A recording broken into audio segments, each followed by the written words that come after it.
Hello! In today's video, I'd like to speak with you about testing your LTE network. And this technique is commonly called drive testing. So the first question that comes up is, why should you test? Well, the bottom line is that you need to experience your network from your customer's perspective. And this will allow you to improve your network and resulting in happier customers. Remember, your customers should not be your only view into the performance of your network. Now, some common problems that your customers will find, of course, are dead spots, dropped calls, poor voice quality, and poor data connectivity.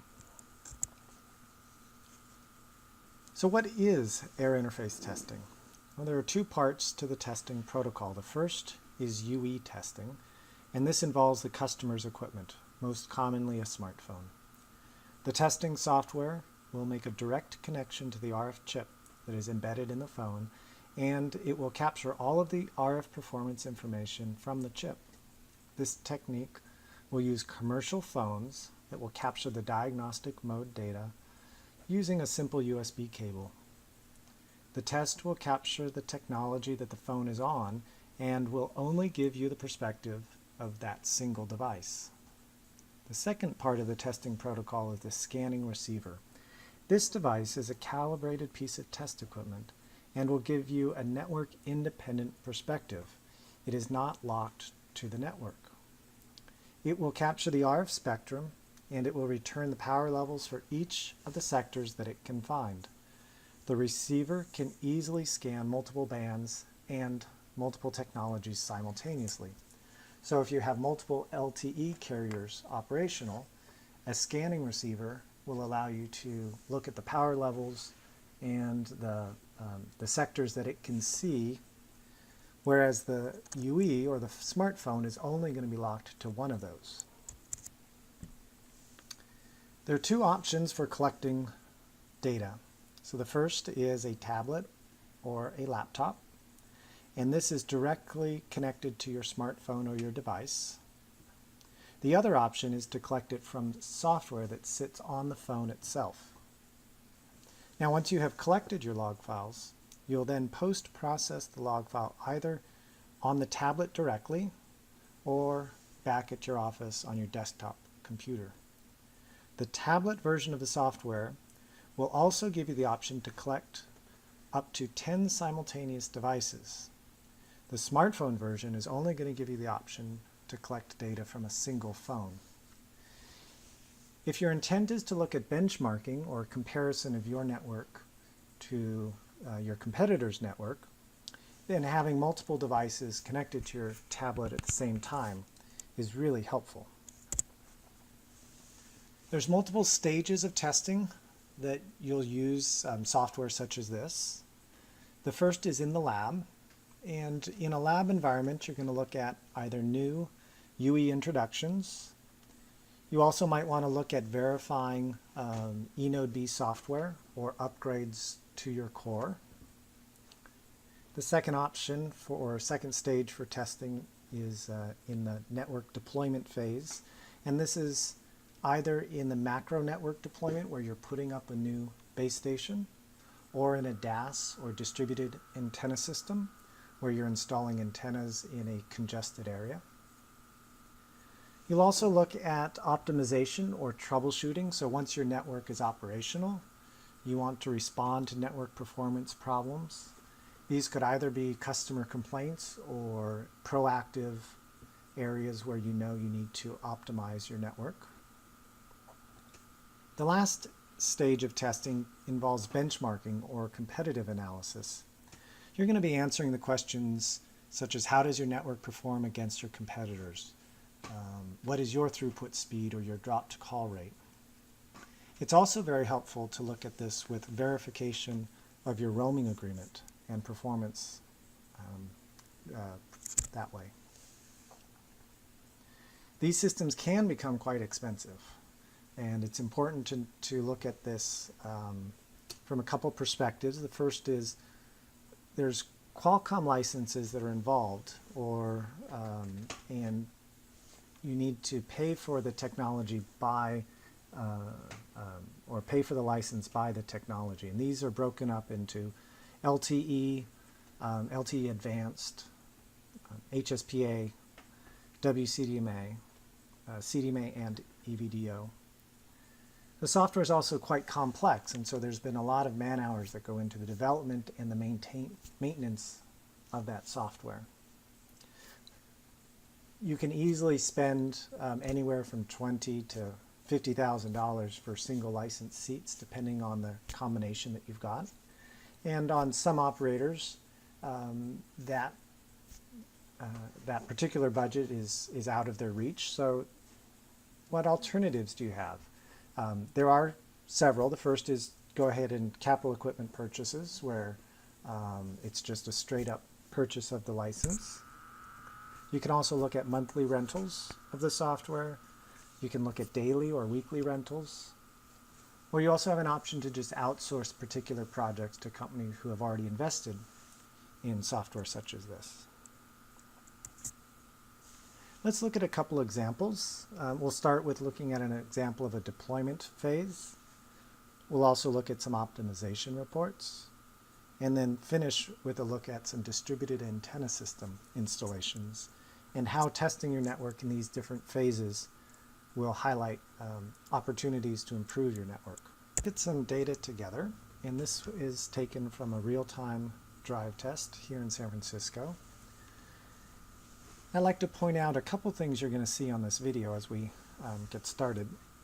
The first is there is a cell site database that has been preloaded, and the cell sites are loaded with symbols and then the sector ID, and that'll be important as we start the drive. We start here in the center with the circle, and as I'm driving north, I'd like to highlight over here on the right the PCI that I'm on, which is 243, and it also highlights where I am on the where the sector is.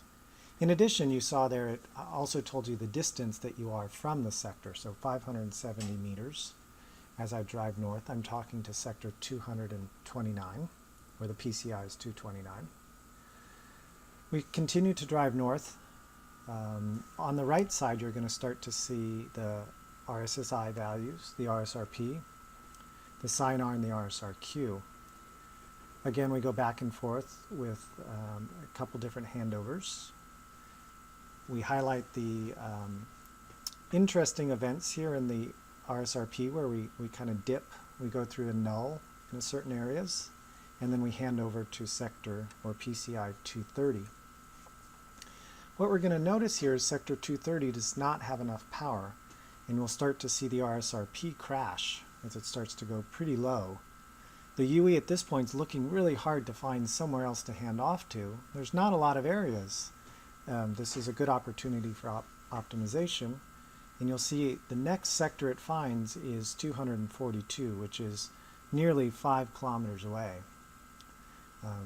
It's going to stay on this sector for quite a while as we make this turn, and suddenly it'll pick up the sector here from the north, and let's resume a little.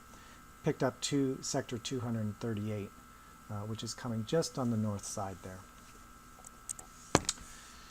So in the middle of that transition, we were doing a VoLTE call, and let's play that VoLTE call for you here. This is an example of a perfect or a polka score of 3.8. The jacket hung on the back of the wide chair. Lift the square stone over the fence. In this case, we have a male and a female voice going through a range of frequencies. So let's play that one just one more time again so you can hear it. The jacket hung on the back of the wide chair. Lift the square stone over the fence. Here's an example of a polka score of 3.0. So this was nearly quite a good score, 3.8. Here's a 3.0, and you'll hear it's missing. The jacket hung on the back of the wide chair. Lift the square stone over the fence. So it was missing a couple words there at the beginning. Let me play it one more time for you. The jacket hung on the back of the wide chair. Lift the square stone over the fence. These missing words tend to happen during either handover events or packet loss that happens in the VoLTE process. Once you've collected your log file, now it's time to head back to your office, or if you're in the vehicle or out on the field, you can also post-process your data directly from your tablet computer. And common reports and things that are helpful for generating analysis include maps with power plots. You can also get histograms quickly of what was the power distribution for your drive. Other common ones include maps down here in kind of the center area. But I'd like to highlight another interesting point here is that it does include also these trace lines, whereas you click on a particular sector, it will do these spider lines to show you where those serving sectors are. And also correlation graphs. So let's look at some optimization opportunities, again in LTE. Here's an example on the left side of a map we generated displaying the PCI, or the serving PCI for a particular area. And there are a lot of color changes up in this area here. On the time graph view, there's two particular parameters that I've pulled up here. The first, the top graph, is the serving PCI. And the bottom graph is a measure of the seconds from the last handover. And the area I wanted to highlight here is an area where there's a lot of ping-ponging, or the UE is going back and forth between several different PCIs. And you can see it's going from 302 down to 30. And I've circled an area. This is the number of seconds between the last handover. And you can see that when this particular parameter is low, it means that the UE was going back and forth. So in this case, this non-optimized network is wasting some very valuable network resources, and those resources correlate directly to your network capacity. Let's look at another example in distributed antenna systems. Here you're going to use your drive test software to look at performance as well as coverage of your distributed antenna system. This is an example from a local football stadium. And when you've got 65,000 people all jammed together, it's important to know how your network is going to perform. These are some very simple plots generated directly from the drive test software. In this case, you're using it not in the vehicle, but you're using it as a tablet and collecting network performance data.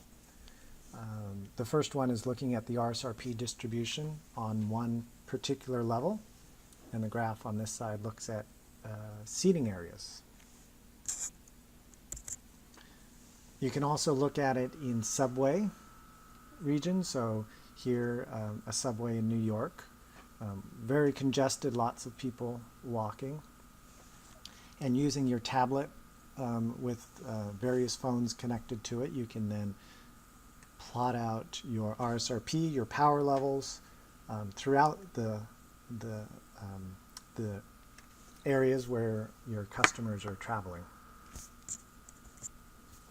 So I hope this brief introduction gives you some perspective on optimization and how drive test software can be used to look at the performance of your network, and also why it's particularly important to spend the time to understand how your network is doing, so that you will then have the opportunity to improve it, and leading to those happy customers. Thank you.